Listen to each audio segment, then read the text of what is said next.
موسی علیه السلام میگه الله خوب میدانه به کسی که آوردن به هدایت کرده. من عندی، از جانب الله متعال. خدا اشاره میکنه ما از جان خود نامدیم، وحی الله را آوردیم، الله روان کرده، یک دم علم است، یک دم روشنی و هدایت است.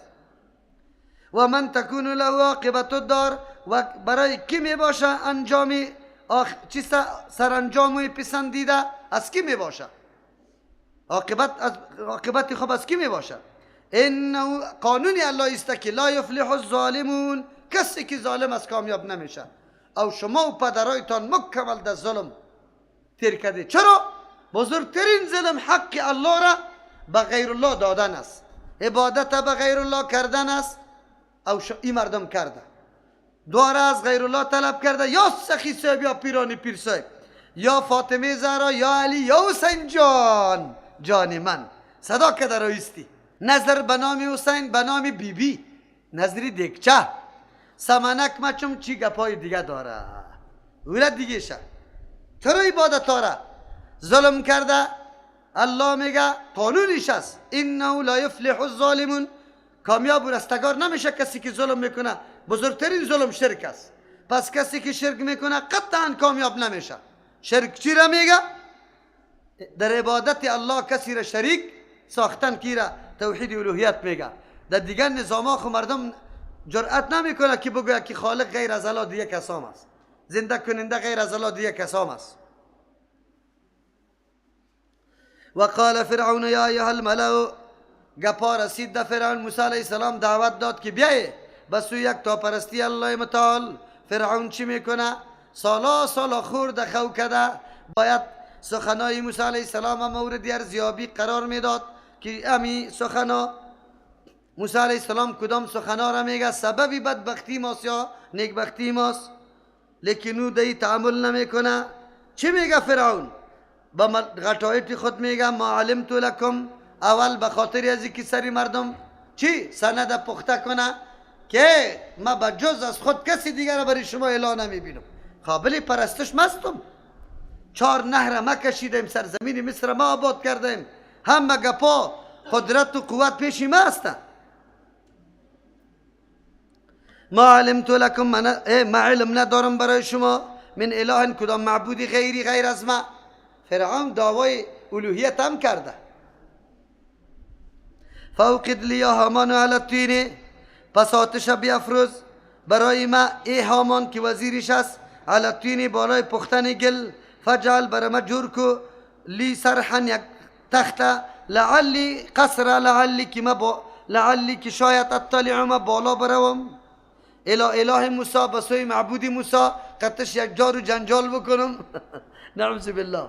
و اینی لازنه، ما گمان میکنم سری موسی علیه السلام که من الکاذبین، از جمله دروغ گویاسته. موسی علیه السلام دروغ گفته. و استکبره هو و جنودو، ای خدا کلان تراشید خودی فرعون و لشکرش فی الارض، در روی زمین، بغیر الحق، بنا حق، حقی کلان تراشی نداشت. چرا؟ محتاج مردم بودن. و ظنوا، گمان کردن، انهم الینا لا یرجعون، اینجا گمان نه، عقیده ای را داشتن که یا به سوی ما بازگردانیدن نمیشون، عقیده به آخرت نداشتن، از او خاطر انکار کردن. فاخذنا و جنوده، و الله میگه ما گرفتم فرعون امرای لشکرش، فنبذناهم فی الیم، انداختم یاره در بحر. فانظر بی مخاطب پیغمبر علیه السلام، کیف کان عاقبت الظالمین، چه قسم بود انجام ظالما، کسایی که شرک در پیش رو گرفته بود انجامشان چی شد؟ علم قسم سرنوشت تمام مشرکین است که انجامشان، عاقبتشان الله خراب می سازد. و جعلناهم ائمة یدعون الی النار، گردانیدم این مردم را اماما سرکشا، یدعون که دعوت میداد الی النار، به سوی آتش. مردم را میگفت تو در احاطه قدرت ما کار کو، زندگی کو. و جعلناهم گردانیدم یارا ائمة، اماما و پیشوا، برای بدکاری ها، برای کارهای غلط. یدعون که دعوت میدادن مردم الی النار، به سوی اسباب آتش، خود آتش نه، به سوی اسبابی که سبب آتش میشه، کارهای غلط مردم تعلیم میداد.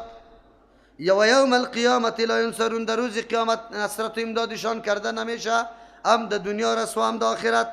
و اتبعناهم فی هذه الدنیا لعنه، از پیشان فرستادیم در این دنیا لعنت. و یوم القیامت هم من المقبوحین، در روز قیامت یا از مردمای بدشکل است که هر کس چهره از یار نفرت از پیش میکنه، از دستی که عذابی سخت دیده چهره ها گشته غلط بد گشته. لعنت در دنیا یعنی محرومیت از رحمت الله متعال است. ولقد آتینا موسی الکتاب، یقینا داده بودم به موسی علیه السلام کتاب. کدام کتاب؟ من بعد ما اهلکنا القرون، پس از اینکه ما هلاک ساخته بودیم قرنها، گروه های الاولا نخستین. پس از یعنی فبصائر، کتاب به موسی علیه السلام داده بودم بعد از اینکه قرنهای سابقه هلاک شده بود. پس قوم موسی علیه السلام مناسب بود که از هلاکت قومهای گذشته درس می گرفتن. بعد از او بسیار در مورد کتاب جدیدی که برشان آمده عقیده صحیح پیدا میکردن، مثل که الله تورات روان کرده. چه رقم صفتا داره؟ بصائر که بینایی است یا مایه بینش است. هر کس که تورات مطالعه بکنه بینشش اضافه میشه، حقیقت اشیاء را درک کرده میتونه. و هودن وسیله هدایت است و رحمتا ذریعه رحمت است اگر عمل سرش کرده شود. لعلهم یتذکرون، بخاطر که نصیحت بپذیره مردما، یعنی تورات کتابی نصیحت پذیریسته که باید یا مطالعه بکنه. و ما کنت بجانب الغربی، دلیل اثبات رسالت رسول الله صلی الله علیه وسلم است. آلی توسط ازی رسالت پیغمبر الله ثابت میکنه. چرا؟ واقعات خیلی دقیق و مشخصه. پیغمبر علیه السلام در حالی که سابق نه مدرسه خوانده، نه امرای کسی نشستا کرده، حکایتا کرده و ناگهانی طور داستانای عجیب و دقیق پیغمبر از دهن مبارکش برای خود دلیل عزیزته که او پیغمبری واقعی است. از او خاطر دو اشاره میکنه. و ما کنت بجانب الغربی، تو نبودی در جانب غربی. از قضاینا، جانب غربی از کوی تور، در آن وقتی که فیصله کردیم یعنی حکم روان کردیم با موسی علیه السلام الامر نبوته یا الامرک سخنی ایگه پاره که دعوت و تبلیغ تا ادامه بده. و ما کنت من الشاهدین، تو نبودی پیغمبر علیه السلام از جمله کسایی که در صحنه دعوت و تبلیغ موسی علیه السلام حاضر می بوده. حالی بیا دیگه چطور گفته میتونه اینطور مسائل دقیقی که پیغمبر امرای کسی هم نگفته و همون مسائل دقیق در کتابای شما هست. خودش دلیل چیست؟ دلیل نبوت تو. بخاطر که اون علوم بدون وحی به دست آمده نمیتونه. او وقتی که پیغمبر میگه معلوم شد که از وحی چی کرده؟ که از وحی کار گرفته، یعنی توسط وحی معلومات حاصل کرده. ولكن انشأنا قرونا، الله متعال میگه لیکن ما پیدا کردیم بعد از موسی علیه السلام تا زمانی طور همینطور روان بود تا که ما پیدا کردیم قرونا نسلهای زیاده. فتطاول علیهم العمر، درازی کرد بالایشان عمرهایشان، یعنی امود دینی واقعی که قبلا الله برشان داده بود او دست خورد، محرف شد.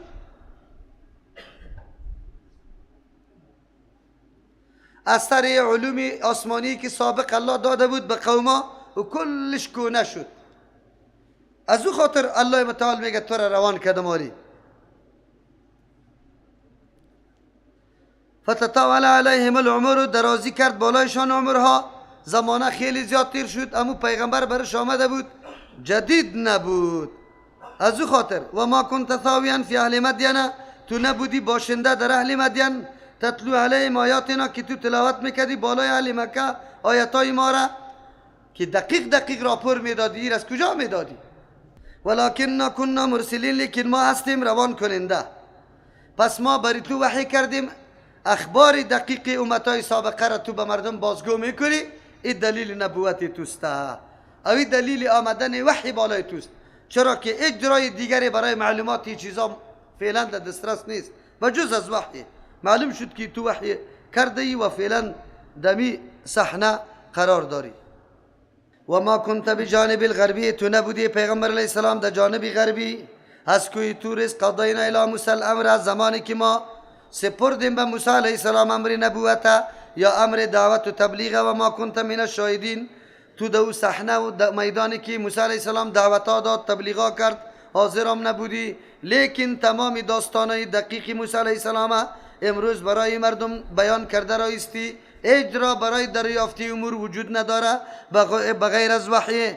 از خاطر تو از روی وحی بیان کرده رایستی، دلیل ثبوت نبوتی توست. ولکن انشأنا قرونا، لیکن ما پیدا کردیم نسل ها را، فتطاول درازی کرده علیهم العمر، بالایشان عمرها، یعنی از موسی علیه السلام گرفته تا زمانی تو را امی قسم قرنها را پیدا کردیم. و ما کنت ساویا فی اهل مدین، تو نبودی باشنده در اهل مدین، تتلو علیهم آیاتنا، که تو تلاوت میکنی بالای اهل مکه آیاتنا، آیاتای ما را، یعنی اوتر آیاتا که کلش از حالات قومی چیستا مدین، از قوم مدین، حالات مدین سخن میگه. ولکن کنا مرسلین، لیکن ما هستیم روان کننده، یعنی ما به خاطری روان کردیم تو را به امرای دلایل جدید، به خاطری که مردم از خواب غفلت بیدار شوه، واقعات عبرتناک گذشتگار از پیشش درس عظیم بگیره. و ما کنت بجانب تور، تو نبودی در جانب تور، اذ نادینا، در آن وقتی که آواز دادیم. ولکن رحمتا من ربک، لیکن این رحمت از جانب پروردگار است، یعنی ما سری تو رحمت کردیم، آگاهی از او حالات دادیم، تا از او حالات سابقه تو را آگاهی دادیم. چرا؟ توسط وحی آسمانی که قرآن کریم است. لتنذر، که بیم بدی قوما، یا قومی را، ما اتاهم که نامده برشان من نذیرین، کسی بیم دهنده با کمال شفقت، یعنی قومی تو که اهل مکه است، من قبل که پیش از این آمده، لعلهم یتذکرون، هدف است که یا نصیحت بپذیره، ایمان بیاره، حقیقت بشناسن، یقینا تسلیم به تو شوه. به این خاطر من تو را روان کردم امرای امی آیتا.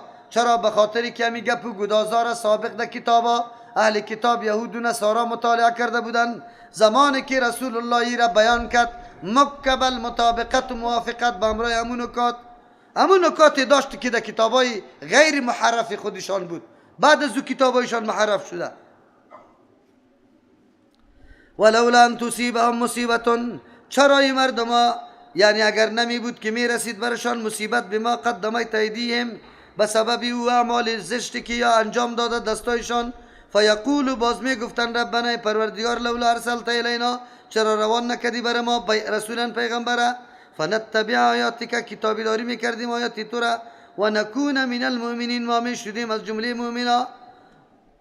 اینمی اعتراض الله تعالی میگه ما تو را روان کردیم، یعنی ضرورت به این نبود که ما تو را روان کنیم. مردم همینطور نظر به ظلم و زیادتشان باید یاره یک دم عذاب میدادم، کلش هلاک میکردم، لیکن این کار نکردم، تو را روان کردم تا حجت قائم شوه سری مردم. چرا؟ اگر روان نمیکردم در روز قیامت مردم ها میگفت که الله متعال ما در دو چیز قرار گرفتیم، برای ما رای بیرون رفت موجود نبود.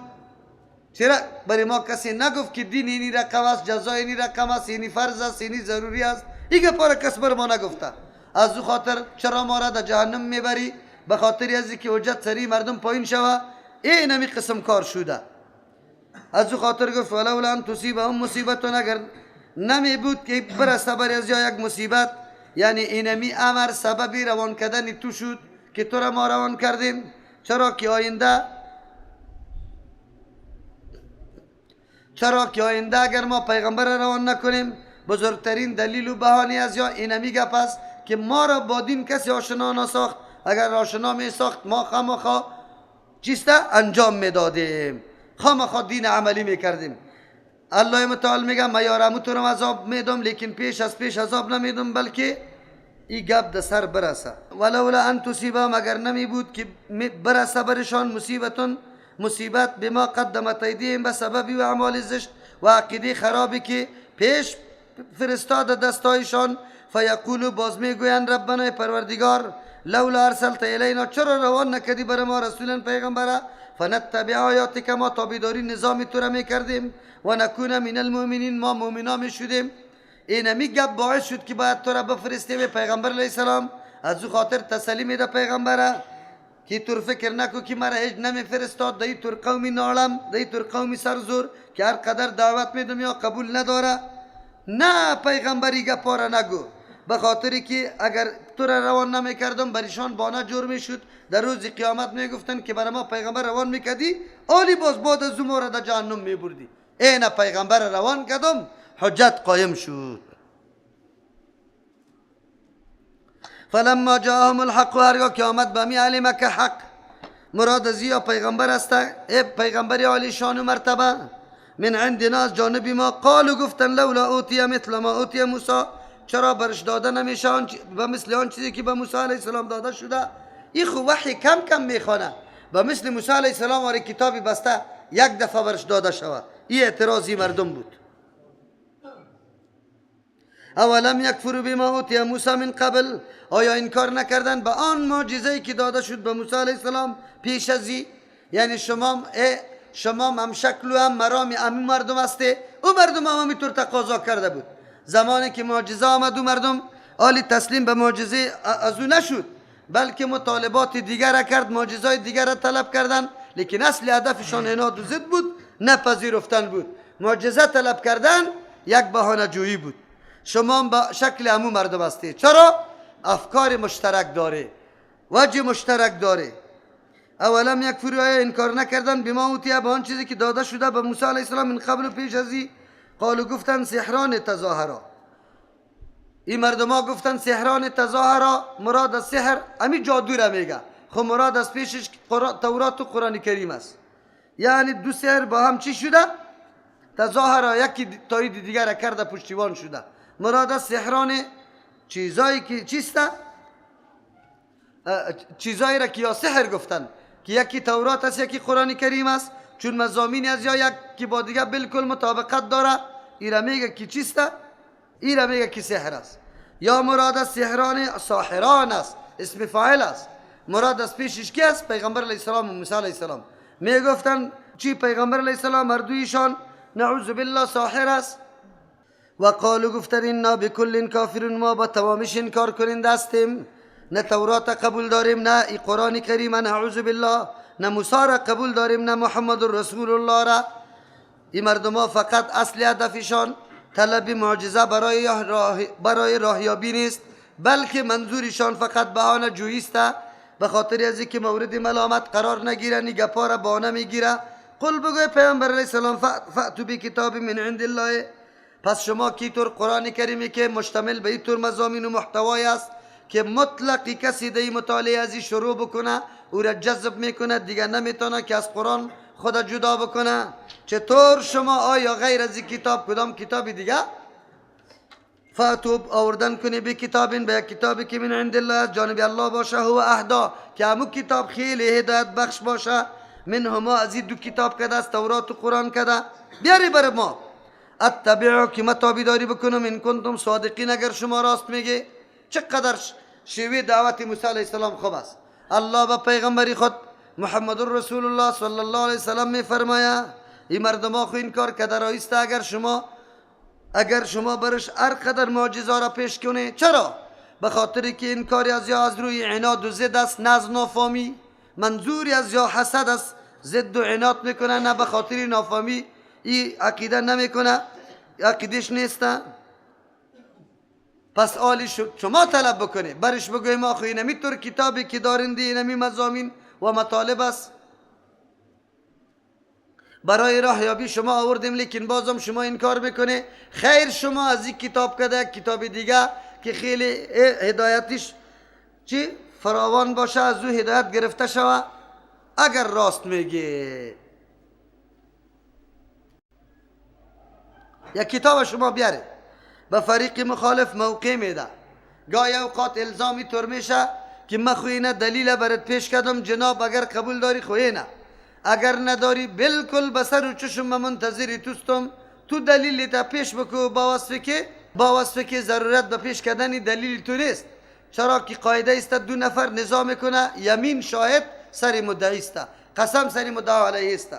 ما دلیل برای حق بودن رای خود منهج خود پیش کردم، آلی ضرورت نیست که تو پشتی دلایل بگردی. خب برو بلا پسی پشتی دلایلت بگرد. اگر راست میگی که نه ای گپی مرا شما میده میکنی، بیاره برای ما نشان بده. نشانم داده نمیتونی باز میگی که نه. دلیل نداری. فَإِلَمْ يَسْتَجِيبُوا لَكَ اگر قبول نکردن برایت سخن تو را فعلم بدان انما یتبعون اهواءهم که مردم در حقیقت تابعداری کی را میکنه؟ خواهشات. و من اضل کی خیلی گمراه ممن از او کسی که اتبع تابعداری میکنه هوا از خواهش خود بغیر هدى من الله بدون کدام دلیل از جانب الله متعال او طور دلیلی که راهنمایی بکنه هدن. ان الله لا يهدي القوم الظالمين یقینا الله متعال هدایت نمیکنه قوم ظالمه.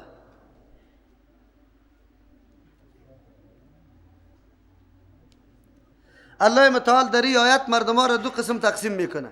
یکی همون مردم ها که منهج انبیا علیهم السلام تعقیب کرده دعوتشان همه پذیره.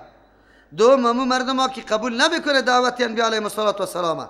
الله متعال برای پیغمبری خود میگه کسی که دعوت شما را قبول نمیکنه بعد از اینکه ارائه دلیل شده بالکل حجت تمام شده شما مطالبه از خودشان بکنه که وا برای نظریه و منهج خود دلیل بیاره. دلیل آوردن نمیتونه، بالکل نمیتونه که نمیتونه. پس زمانی که دلیل عقلی و نقلی وجود نداره یا پیروی کی را میکنه؟ معلوم شد که پیروی هوا و چیست؟ هوس. هر کس که دلیل نداشته باشه در حقیقت پیروی کی را کرده؟ خواهشات. چیزی که میل و خواهشش است اون امور دنبالش روان است امور میپذیره. پس معلوم شد که بس اوقات نعوذ بالله خواهش نفس معبود انسان جور میشه. از او خاطر الله میگه فعلا بدانی پیغمبر علیه السلام انما یتبعون یقینا یا تابعداری میکنه اهواهم از خواهشات نفسانی خود. و من اضل کس خیلی گمراه ممن از کسی که اتبع تابعداری کرده هواه بغیر علم یعنی تابعداری کرده از خواهشات خود بدون کدام علم سند نداره نه نقلی نه عقلی لیکن باز هم یا این کارهای غلط انجام داده. و من اضل ممن اتبع هواه کس خیلی گمراه از کسی که تابعداری خواهشات نفسانی خدا میکنه. صاحب ابن کثیر امام رازی رحمه الله در زیر آیت نوشته میکنه این آیت دلیل قاطع است بالای رد تقلید که تقلید در دین وجود نداره. و من اضل ممن اتبع کس خیلی گمراه از کسی که تابعداری میکنه هوا از خواهشات خود بغیر هدى من الله بدون کدام دلیل که از جانب الله متعال باشه. چرا که دلیل اموز که از جانب الله متعال باشه خصوصا در بخش عقاید و اصول این مردم ها تابعداری چی را کرده رایسته؟ کدام سند و دلیل داره؟ امروز مردم ما در این مبتلا است. الله رحم بکنه.